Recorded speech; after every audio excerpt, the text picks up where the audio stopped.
Hey guys, we're back. We're here with a little haha funny because this absolute pile is a little haha hilarious. So let's see if we can get this flashlight in there like that. This thing. Can I zoom with one hand? Does this have Snapchat powers? It's not looking like we got Snapchat powers. Here we go.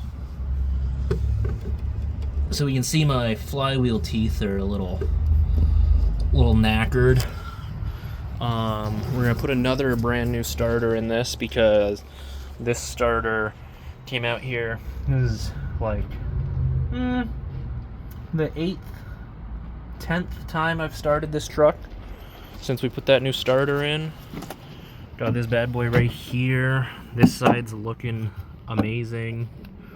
This side's just knackered.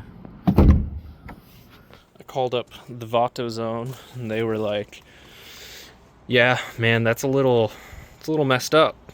Thing's brand new. So just bring it by. I'm gonna drive down and get you a new starter right now. So that's pretty sweet.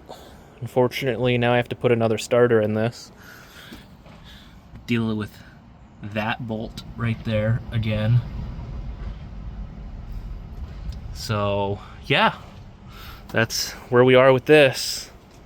Hope you I hope, along with myself, we never have to see this thing again. Never mind what you're seeing back there. Don't look at that.